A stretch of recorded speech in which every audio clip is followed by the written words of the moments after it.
This Torah class is brought to you by TorahAnytime.com. Good luck, everyone.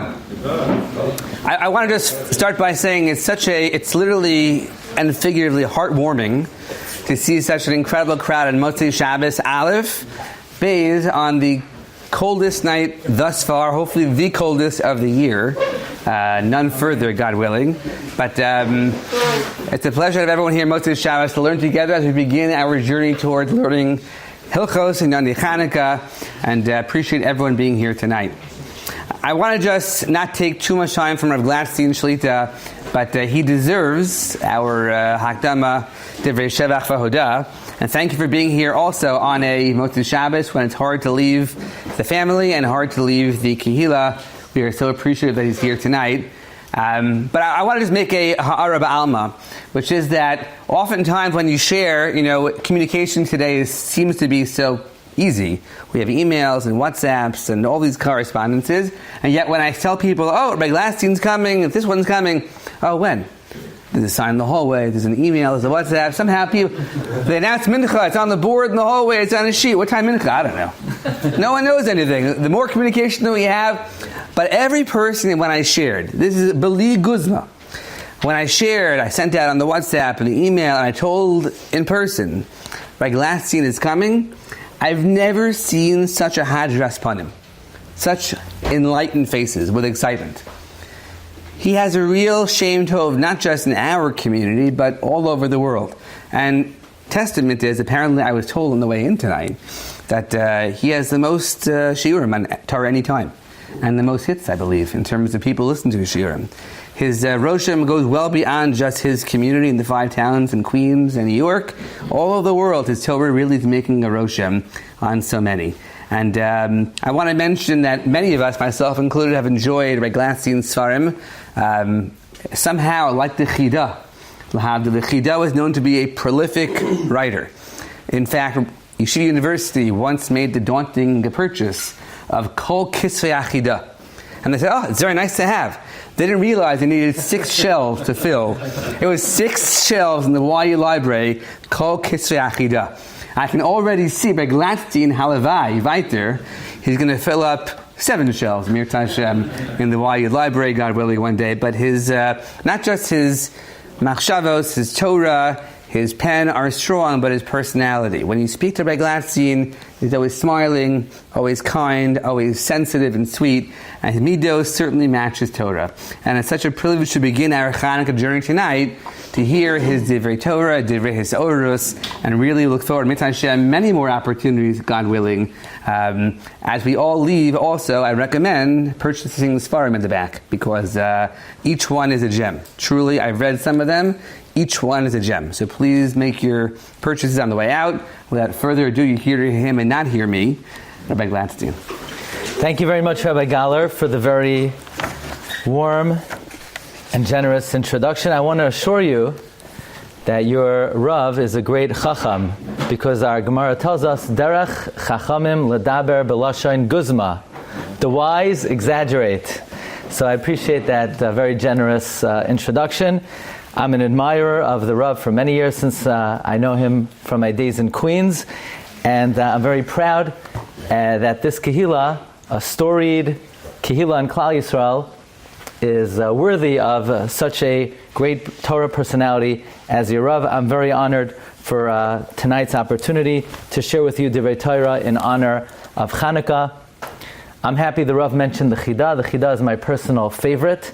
I'm a very big fan of the Sfarim of the Chida. I enjoy the Chida's Sfarim on travel, because I like to do that also sometimes. And I want to begin tonight's shir with a very challenging question. It's a question that probably most of us would be afraid to ask, if not for the fact that this question is already found in the words of the Rishonim. The Gemara Masechta Shabbos tells us a promise, the promise of Rav Huna. The Gemara tells us, Amar Rav Huna, Haragil Bener, one who is accustomed, and now you're looking at your sheet and you're not seeing it. That's part of my trick. I don't put all the sources on the sheet, because then you have the guy in the back, he's reading, he goes through, and then after 3 minutes he goes to the next Malava Malka. So I throw you off. It's actually nothing I'm going to say tonight tonight is on the sheet was the throat. No, most of the share will be on the sheets. Actually, I would like one of the sheets myself because I don't have one right now. If you have a... Sorry about that. Take your word for it. Okay. The Gemara tells us, but the first citation is on the sheet. Amr Huna, Haragil Bener Havin Le Banim Tamid Chachamim. One who is accustomed to lighting the candle, which many Rishonim say refers to Ner Chanukah, will have children who are Torah scholars. Certainly it's every parent's dream and aspiration to have children who are God-fearing, who are learned, who are of Torah personality. And the Gemara promises us that anyone who is careful in Ner Chanukah will have children who are Talmidei Chachamim. And the question possibly we're too afraid to ask, but it probably gnaws at us, is that who doesn't light Ner Chanukah? What observant Jew does not light Ner Chanukah? And yet, does every family merit children who are Talmidei Chachamim? I mean, the Gemara gives us a promise. Haragil bener havin lebanim Talmidei Chachamim. Do we see that to be the case? Is that always apparent? That anyone who is careful to light the Ner Chanukah will have children who are Torah scholars? It's very interesting. I would never ask that question. I mean, you can go to your rabbi and ask that. That's what the Gemara says. So, you just take it at face value. There's a Rishon, the son of the Ravid. The Ravid, the Baal HaSagas, the one who wrote notes on the Ramban. He had a son named Rabbi Yitzchak Sagi Nahar. He was blind and one of the earliest Mikubalim. Actually, I had the zechus to go to the kever of the Ravid and his son Rabbi Yitzchak Sagi Nahar. They're buried in Provence, in the south of France. Rabbi Yitzchak Sagi Nahar wrote a little compendium, a kuntris called Soid Hadlakas Ner Chanukah, which was really not found anywhere. It was never published. In the book of memorial for Rav Hutner, for Rabbi Yitzchak Hutner, they have a Sefer Zikaron for Rabbi Yitzchak Hutner. They published this small compendium written by the Rishon Rabbi Yitzchak Sagi Nahar. And there he asks, how could this be? The Gemara promises anyone who lights Ner Chanukah will be blessed with children who are Torah scholars, and yet we do not see this to be the case. Every Jew lights Ner Chanukah, and yet the great gift and the great merit of having a son who's a Torah scholar is a unique gift. How do we understand this Gemara? So Rabbi Yitzchak Sagi Nahar offers a very challenging answer. He says, yes, everybody lights Ner Chanukah, but not everybody lights it properly. Not everybody lights it properly. What could we possibly be doing wrong? Okay, maybe there's some minutia that we're not doing exactly correctly. Actually, just to throw out, and you could discuss it with your local Orthodox rabbi, with your Rav, with your Poskim. One of the first biur halachas on mitzvahs Ner Chanukah actually says something that most people I don't think are careful in. And that is, the biur halacha says, since hadlaka oisa mitzvah, which means the mitzvah is not for it to burn, the mitzvah is not to place the menorah there, the mitzvah is to actually ignite the wick. It's not sufficient to hold wick on wick, and then once it ignites, you move on to the second candle or third candle. You need to hold the candle there long enough so that the majority of the wick that is going to burn, burns. Meaning, what I used to do is, you light it, and then you move on to the next, But then, what the biur halacha seems to say is you have to hold it there until the fire spreads, and only once it spreads to whatever part of the wick will burn, then you can move on to the next, which actually takes a few additional seconds. So maybe that's what it's referring to that people are not careful in. But still, something seems to be missing over here. Most Jews fulfill the mitzvah of Ner Chanukah. We do it correctly. Why are we not necessarily accessing this great blessing? So, how could we have a shiur without discussing the most well-known question, not only about Chanukah, but probably the most well-known question in Judaism? The question of the Beis Yosef. Probably you know that the Beis Yosef did not invent this question. This question already appears in earlier Rishonim. The Meiri, the Eshkol, the Archais Chaim of Luniel. They all asked the famous question. I'm sure you know the question, attributed to the Beis Yosef. So they found oil. The oil was enough to last for one night. Miraculously, it lasted for 8 nights. You don't need a degree in higher mathematics to computate that how many days did the menorah burn miraculously? It burnt an additional 7 days. So how long should Chanukah be? Chanukah should be 7 days. Why in the world do we have an 8-day holiday when the miracle was only for 7 days? This is the question of the Beis Yosef. The Beis Yosef himself gives 3 answers. When I was a kid, there was a sefer called Ner Lameya of a Rabbi Zeltzer who collected 100 answers to the Beis Yosef's question. A few years ago, I was in a country called Lakewood, and I went into the Svarim store, and now there's a sefer of over 500 answers to the Beis Yosef's kasha. Those Greeks must be kicking themselves. They thought they came lahashkicham Torah secha. They came to make us forget the Torah. If only they would have known they are the greatest contributors to Jewish literature than any nation in the world. I mean, the Babylonians try to kill us. We don't have even 5 answers to anything about Bavel. We don't even have 3 answers to anything about Purim. But the Greeks, they want us to forget the Torah. No, don't start up with us. You start up with us, we know how to give it back to you. 500 answers to the Beis Yosef's question. And perhaps the most well-known answer to the Beis Yosef's question, to me, it seems to be the most fundamentally flawed. The answer of the Alter of Kelm. You know this, but I want to put it into new light. The Alter of Kelm, Rav Simcha Zisel Ziv, student of Rabbi Yisrael Salanter. The Alter of Kelm offers the following very powerful answer, but upon further analysis may leave us scratching our heads. The Alter of Kelm cites the famous Gemara Masechta Tainis. The Gemara tells us about Rabbi Chanina ben Doisa. Rabbi Chanina ben Doisa was very poor. And his daughter was looking around Erev Shabbos to light the Ner Shabbos. And she took some kind of fluid. She filled up the glass. She lit it. And Rabbi Chanina ben Doisa sees her daughter is despondent. He says, "What's wrong? What are you so upset about?" She said, "I accidentally took the vinegar and lit the vinegar instead of lighting the oil." And Rabbi Chanina ben Doisa said, "Don't sweat it. What's the big deal? Misha Amar l'shemen v'yidlaik yoymar l'chometz v'yidlaik." He who said that oil should burn will say that vinegar should burn. What's the difference? Vinegar, oil. Do you understand why oil burns? You don't understand that? So vinegar could burn just as easily. Says the Alter of Kelm, yes, there was enough oil to last for 1 night. So the miracle, the supernatural miracle, was 7 days and not 8 days. But upon further analysis, do you understand why oil burns in the first place? Could you explain it? Is it logical? Could you have created such a phenomenon? Is it reasonable that you squeeze something that grows on a tree and you light it and a fire comes out of it? It's just a phenomenon that you're used to. It's become nature to you. But just because we have a name for it, an appellation for it, and we could write in a book, this is called conflagration, and this is fuel, that doesn't mean it's logical, it doesn't mean it's reasonable, it doesn't mean it's not supernatural, even though it's nature. And therefore, sometimes, says Reb Simcha Zisel, it's not enough to celebrate the supernatural. We also have to appreciate the natural processes.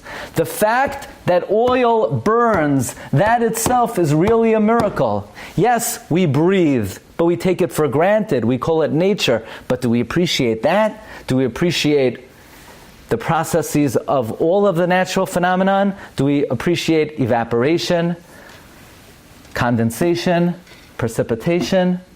We don't have a Yom Tov for it, but now that we're celebrating the supernatural, let's tack on the natural.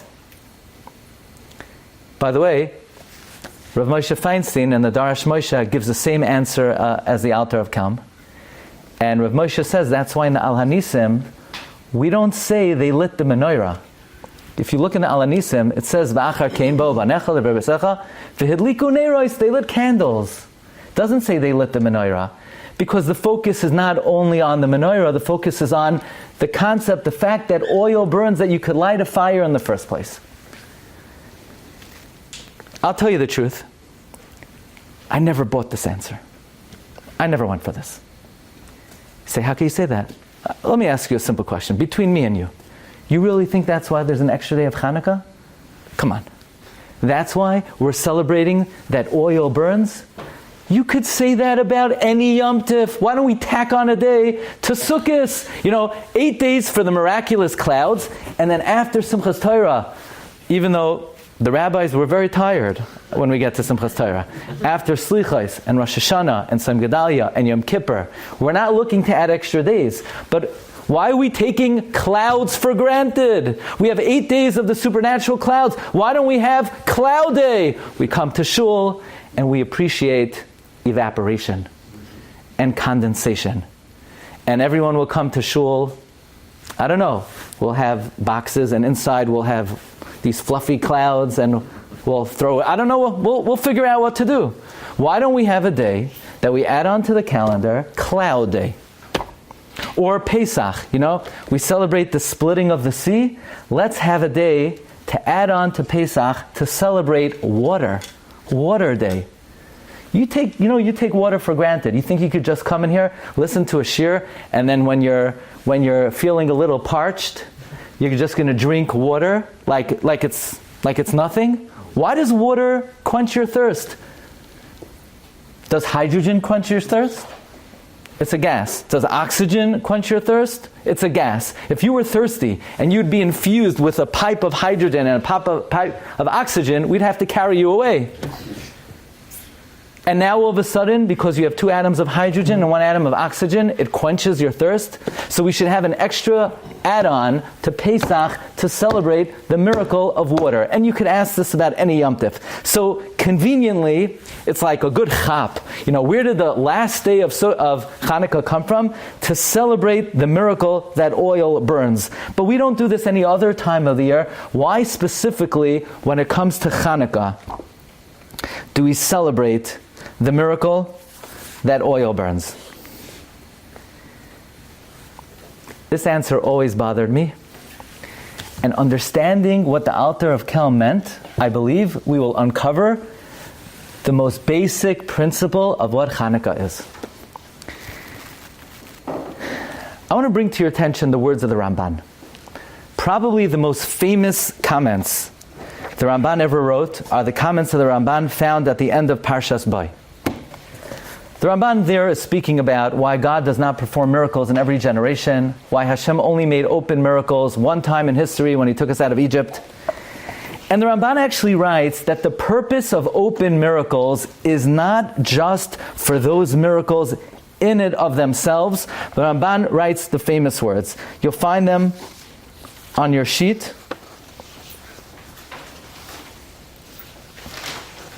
No, you won't. Yeah, on number 22. Take a look at these words inside.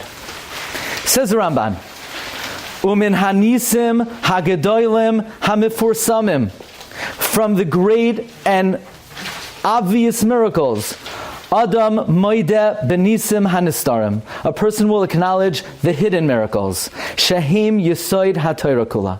The hidden miracles, what we call nature, what we call natural processes, are the foundation of the Torah.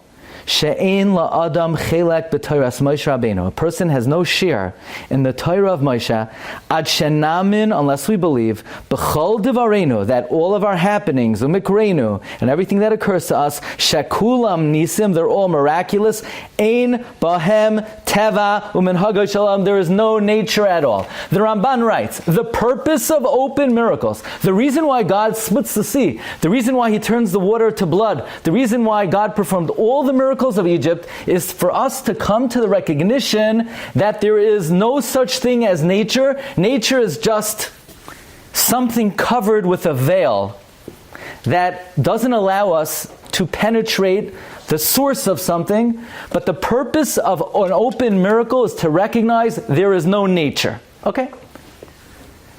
So that means the purpose of the 7 days, the purpose of the oil miraculously lasting for 7 days is for us to come to the recognition that the fact that oil burns in the first place, that itself is a miracle. Okay? But what does that have to do with Chanukah? We could have done that any time of the year. By the way, I'm a very big fan of the Svarim of Rab David Kohen, who's the Rosh Hashiva of Yeshivas Chevron. He has incredible Svarim.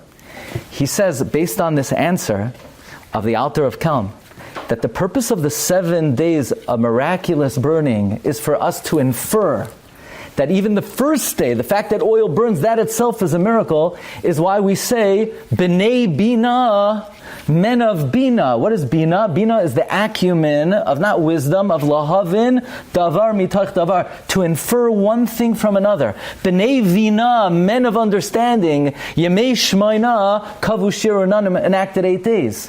Why B'nai Vina? From the 7 days of the supernatural, we infer that even the first day was a miracle, and therefore they enacted 8 days. But still, why is this essential to Chanukah? So let's begin as follows.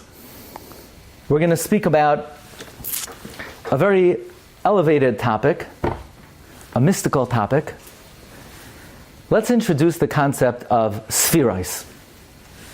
Without getting too complex and too sophisticated, on the simplest level, there's a concept that there are 10 spheros in this world. They are das, or keser, chachma, bina, chesed, gevura, tiferes, netzach, hoid, yisoid, malchus. You know, the Gemara says God created the world with how many statements? Ba'asara ma'amarois nevra'ilam, God created the world with 10 statements, the Gemara in Chagiga. So the Marsha says these 10 statements with which God created the world is a reference to the 10 spheros, the 10 mystical emanations or manifestations of God. The one thing we need to know is they are not God. They are ways with which God relates to this world. Keser, Chachma, Bina, Chesed, Gevura, Tiferes, Netzach, Hoid, Yisoid, and Malchus. The Zohar teaches that the sphera that relates to Chanukah is the sphera of Hoid. Hoid. Interesting. Comes a Chida. So the Rav already started me off. The Chida says, well, Hoid, there's Das, Chachma, Bina, Chesed, Gevura, Netzach, right? Again, Das, Chachma, Bina, Chesed, Gevura, Tiferes, Netzach, Hoid. Hoid is the 8th midah. Says the Chida, that's another reason why Chanukah is 8 days, because it's associated with the midah of Hoid. And because it's associated with the midah of Hoid, there are 8 days of Chanukah. Purim is Netzach, Chua Samha Yisala Netzach, and Chanukah is Hoid. What are we going to do with this? How is this going to help us? What does it mean Chanukah is Hoid? And what in the world is Hoid? Hoid is splendor. You know, in Lashon HaKodesh, the word Hoid is always combined with another word. What is it combined with? Hoid v'Hadar lavashta. Hoid and Hadar. There are 2 words in Hebrew that seem to be synonymous. Now, this is a very important principle. Are there synonyms in Lashon HaKodesh? In the term for a synonym is Shemois HaNirdafim. Are there Shemois HaNirdafim? Are there synonyms in Lashon HaKodesh? Many Mefarshim say, indeed, there are synonyms. You look in Metzudas David, you look in Radak, Chazak ve'ematz, it means the same thing. Al tira ve'al techas, it means the same thing. The Malbim disagrees vehemently. The Malbim says there's no such thing as a shem nirdaf in Lashon HaKodesh. There are no synonyms. Every Hebrew word has a nuance of meaning, and Hoid means something differently than Hadar, and Chazak means something different than Amatz, and Tira means something different than Techas. There is no concept of synonym in Lashon HaKodesh. That is one of the main principles of the Malbim. You know, the Malbim is one of the most important commentaries on Tanakh. I actually have a very personal, close family connection with the Malbim. My grandfather, Zechatzak Levracha, who was a Holocaust survivor, he passed away a few years ago at 106 years old. He was a student of Rabbi Nachum Zemba, and his grandfather was the rabbi in the city of Linschitz in the 1860s, when the Malbim was writing his commentary to Tanakh in the city of Linschitz. So you can imagine, I had a grandfather who took me back to 1860. He would speak about his grandfather who knew the Malbim.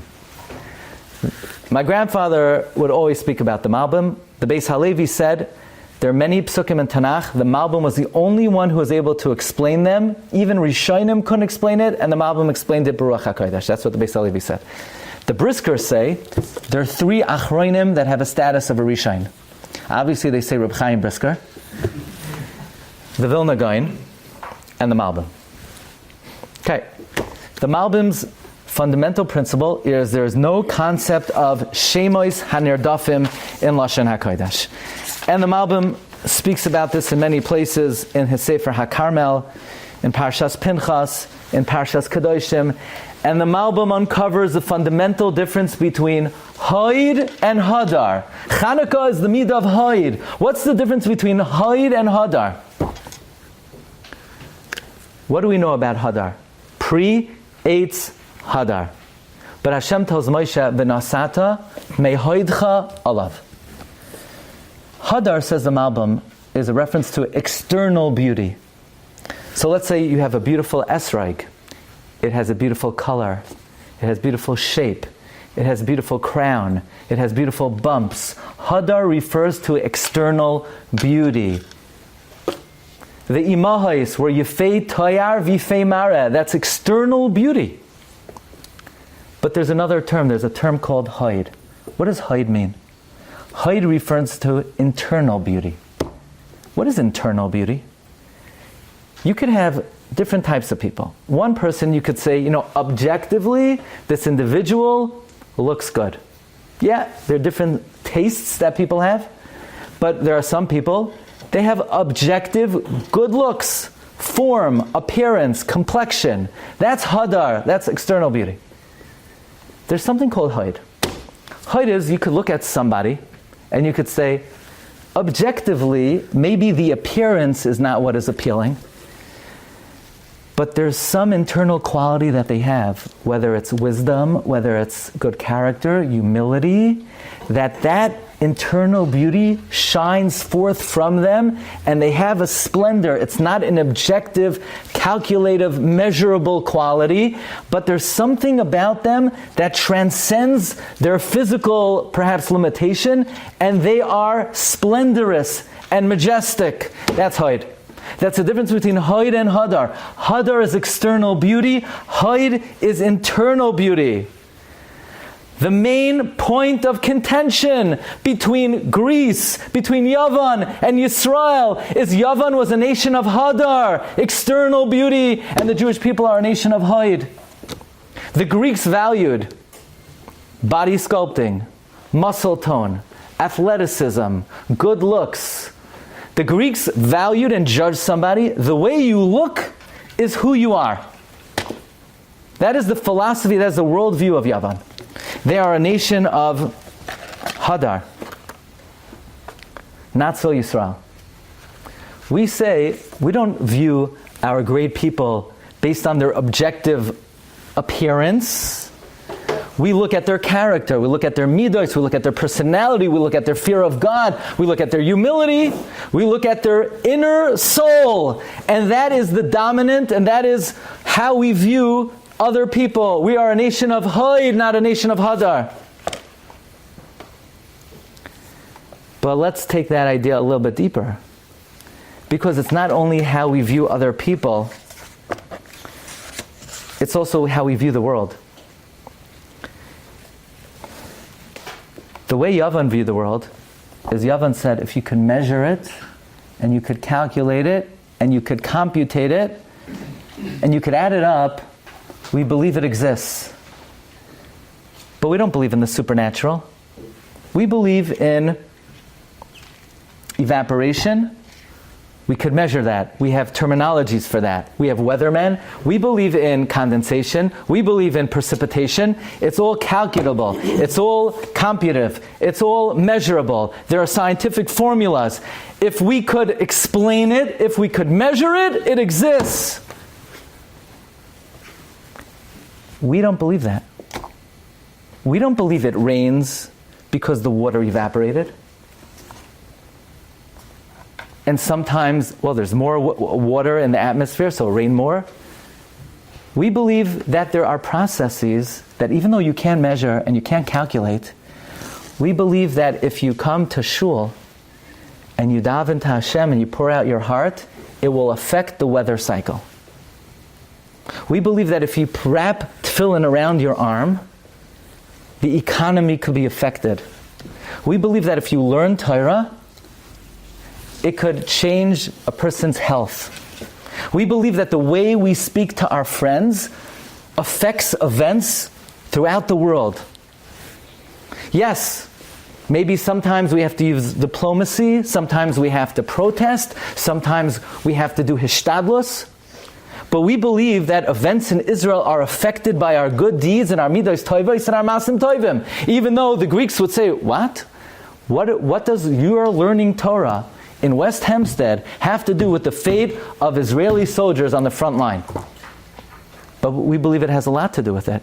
Because we don't only accept that this is a world of Hadar, we believe there's an inner mechanism of the universe that is covered by a veil that has been termed Teva, but if you pull away the veil, inside that veil is the divine hand of HaKadosh Baruch Hu orchestrating events commensurate with our actions and Masim Tovim in this world. The main battle between Yavan and Yisrael is this a world of Hadar or is this a world of Haid? Is this a world where you see what you get? Things are the way they appear? Or is there an inner majesty in other people and an inner majesty in how the Almighty runs this world?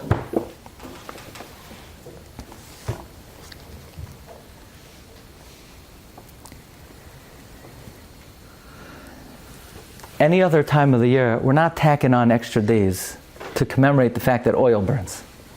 It's not relevant. We're not adding on a day to Pesach. We're not adding on a day to Sukkot. We're not adding on a day to any other holiday. But the entire purpose of Chanukah, in the battle between Haid and Hadar, in the battle between, is this a world of nature, or is this a world where even what we call nature is really supernatural? In the battle of Chanukah between Yisrael and Yavan, the purpose of the victory over the Greeks is to realize that min hanisim hamifursamim hagadolim adamoide benisim nistarim, like the Ramban writes, that ein lachem chelek b'lekei Yisrael, one does not have a share in the Torah unless we believe there is no such thing as nature. We don't just believe that if you eat well and sleep well and do exercise, you'll be healthy. Yeah, it will help. It will help. Because you did hishtadlos. And if God sees you value your life, He'll assist you. But we believe that your observance affects your health. We believe your observance affects your livelihood. We don't believe that just because you got up early and you went to work and you put your heart and soul into your job, you're going to come home with a paycheck. We believe that your paycheck is affected by your good deeds. Even though if you ask the boss, hey boss, are you going to give this guy more money because he davens better? Or wears tefillin, the boss might say, actually I'd rather him not daven, let him come an hour earlier to the office.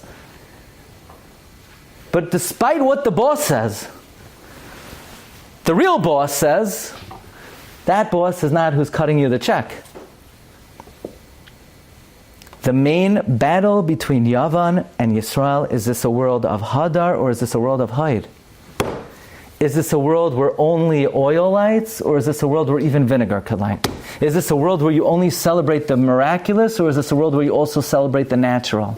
So if there's any holiday a year that we need to tack on, it's not enough to celebrate the miraculous burning of the oil for 7 days. If you wouldn't add a day to celebrate the fact that even oil could burn in the first place, you're missing the whole point of Chanukah. Chanukah is the Yom Tov of Haid, not a Yom Tov of Hadar.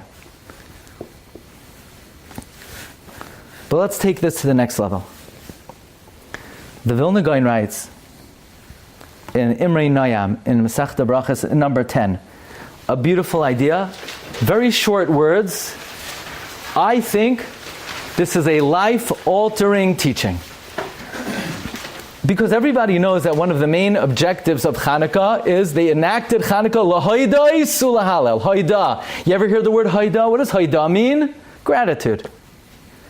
The Gemara says hoid is a lashon of hoida.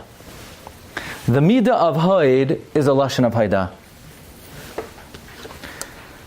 I have a question for you. In the 21st century, do we, modern man, do we have an easy time having gratitude to Hashem, or do we have a hard time?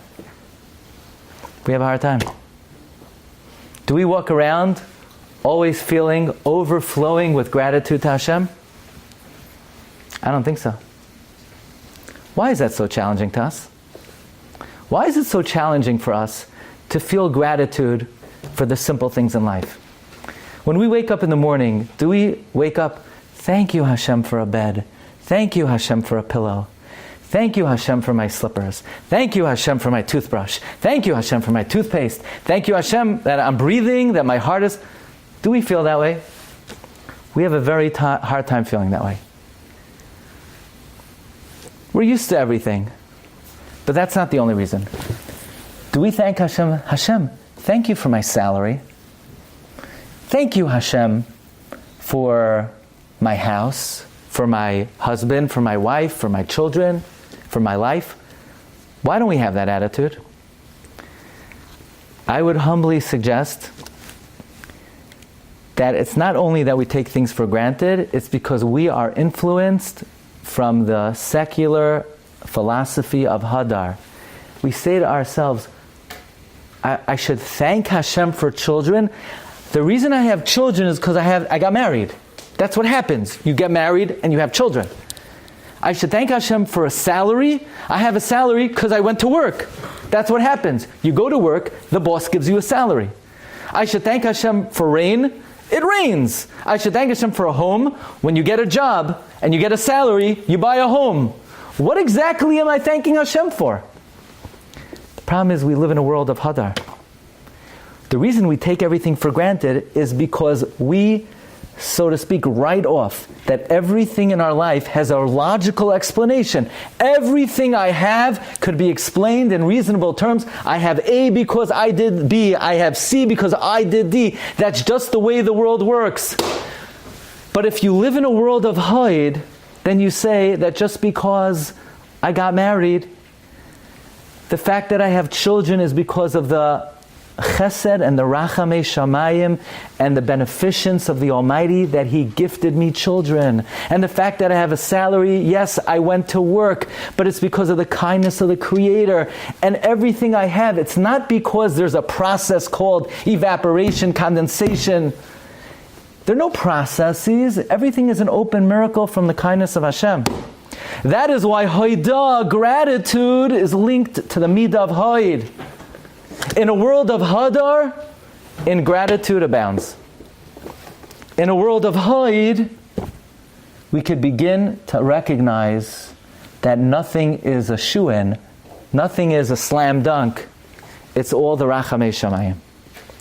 That's the reason why Chanukah is so inextricably bound with gratitude. Because the midah of Chanukah is the midah of Haid. Haid allows for Haidah to HaKadosh Baruch Hu. So here's the clincher. Where in Shas does it speak about the Yom Tov of Chanukah? In which Masechta? Masechta Shabbos. There's this little tiny Gemara, My Chanukah. So the Gemara says, B'chav Hei B'Kislev, Tamanya Yom HaHavi, that they went into the Heichal, and there was only enough oil to last for one day, and it lasted for 8 days. What's the lashon of the Gemara? L'shana Acheres, the next year, Kavam V'asam Yamim Toivim Behalel V'Hoidah. You know that Gemara? I'm sure you've seen it dozens of times.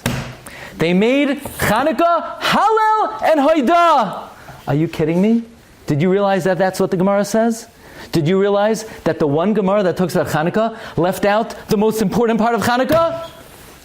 The Gemara should say, L'shana acheres kavam ba'asam yomim toivim lahadlik ner Chanukah halel v'hoidah. What in the world happened to the menorah in that Gemara? It's the one shot Shas has to tell us what to do on Chanukah.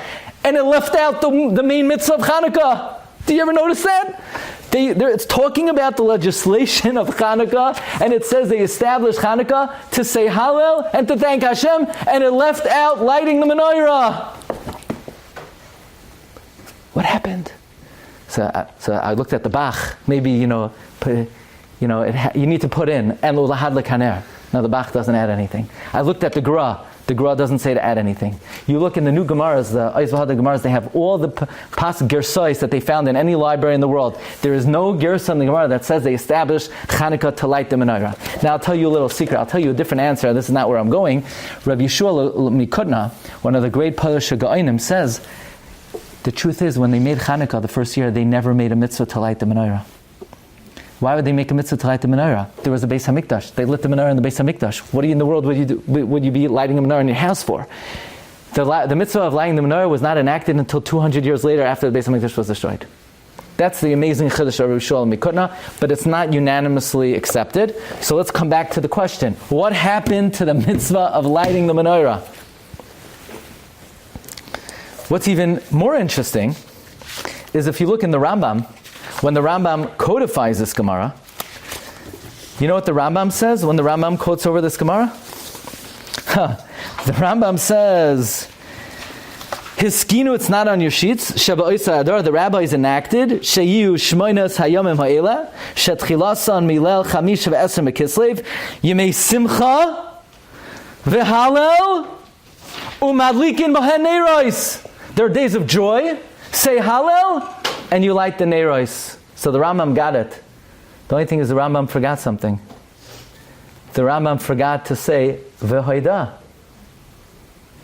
It's unbelievable. The Gemara says, what's Chanukah? Two things. Hallel and Hoida. This is not very complicated. If the Gemara would have said, let's say, 19 things, then you could say, oh, the Gemara forgot this and the Rambam forgot this. We're only dealing with two things. It's not very complicated over here. The way the Gemara says we have to observe Chanukah, Hallel and Hoida, two things. The Rambam says, Hallel and light the candles. So the Gemara forgot lighting the candles, and the Rambam forgot thanking Hashem. So the great Rav of Yerushalayim, Rabbi Tzalel Zolti, writes in Mishnah Se'ayvetz, it must be the Gemara did not forget lighting the candles, and the Rambam did not forget thanking Hashem. Lighting the menorah is different than any other mitzvah in the Torah. When God says shake the lulav, all you got to do is think, I'm now doing the mitzvah of shaking the lulav, and shake it, and you're done. If God says put on tefillin, all you got to do is think, I'm fulfilling the mitzvah of putting on tefillin, you wrap it, and you did it.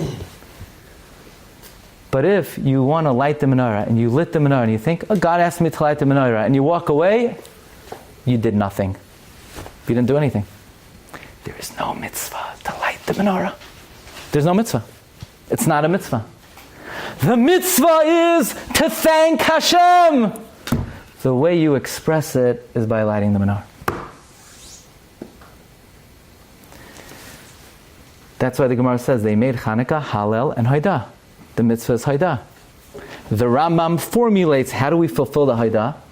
By lighting the menorah. Says Rabbi Tzalel Zolti, if you just light the menorah like any other mitzvah and you forget that this is not just a mitzvah, this is an expression of gratitude, lo yatsa. You don't get the mitzvah. Rav Shlomo Zalman Auerbach writes, if you light the menorah and you don't realize that this is not an ordinary mitzvah, it's just an expression of gratitude for everything in life, he writes, chasar ha'ikar, you're missing the main part. It's no wonder then, we all light the menorah, but not everyone will merit the promise of the Gemara, that haragel b'ner, havin le banim tamidei chachamim.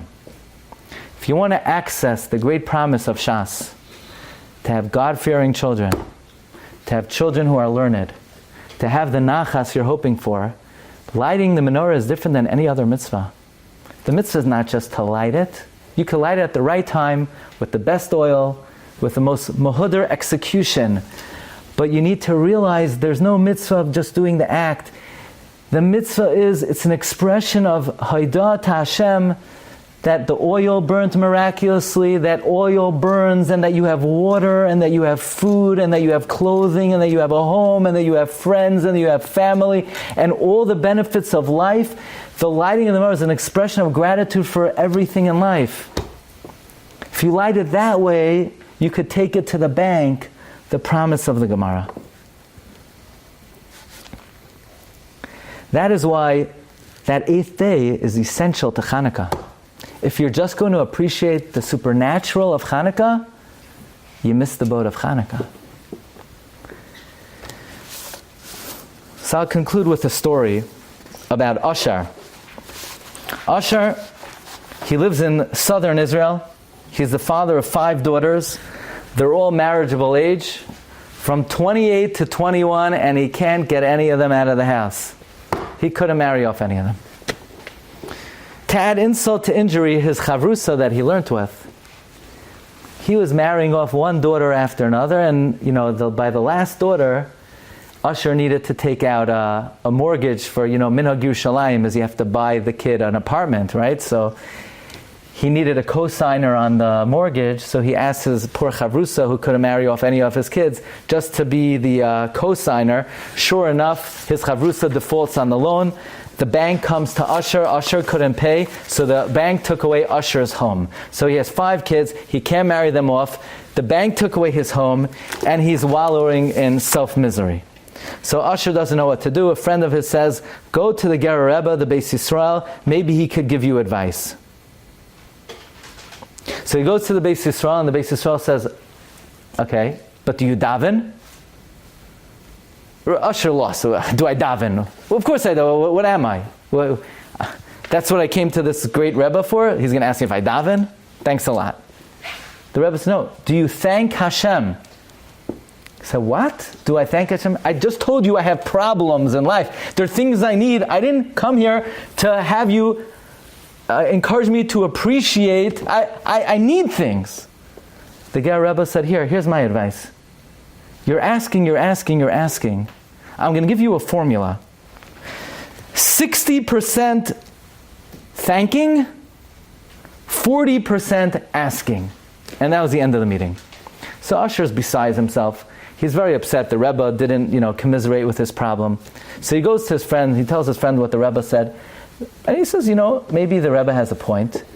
Even though you need to marry off your kids and you're in difficult financial straits, but still, you have all the basics in life. You have all the great gifts of the Almighty. Maybe try thanking Him a little bit. So Asher gave it a shot. And it was Chanukah. And he realized that if you look in the Hallel of Chanukah, or any Hallel, this formula that the Rebbe suggested is exactly outlined in Hallel. Haidu Hashem ki tov ki lam chastai.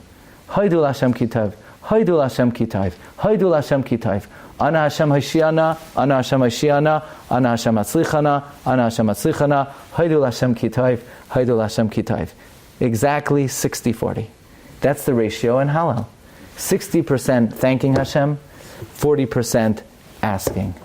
If you ask most people, is that the ratio that we use? The ratio we use is more like 99.9% asking, and if we remember a little bit of thanking at the right time. We have a long laundry list of the things we need, and a shorter list, to say the least, of the things we thank for, at least in terms of the emotional energy we invest in our tefillah. But the purpose of Chanukah is the midah of Hoid, is to realize that all the things we take for granted, we take it for granted because we look at things the way they appear, but we don't believe that things work the way they appear. We believe that everything that we take for granted, the process of respiration, circulation, digestion, all the processes that we can name and label, you can't take any to the bank. They are all the supernatural hand of Hashem, veiled in Hadar, but in essence, the midah of Hoid. And in the merit of thanking HaKadosh Baruch Hu, which the Ramban writes is the purpose of creation. The Ramban in the end of Parshas Bo says the purpose of all of creation is to thank Hashem. That is why the Rambam writes that mitzvahs ner Chanukah, mitzvah chaviva hi ad ma'od. It's a very beloved mitzvah. Because when you light that menorah, and you use that act of lighting as an expression of gratitude, you're fulfilling the very purpose of creation, and it's a very beloved mitzvah to Hashem. And in that zechus, may Hashem give us only bracha v'atzlacha and opportunities to be endlessly thankful to Him. I wish you all a freilichen Chanukah, a lichtigen Chanukah, happy Chanukah. Thank you for having me. Agatavach. You've just experienced another Torah class brought to you by TorahAnytime.com.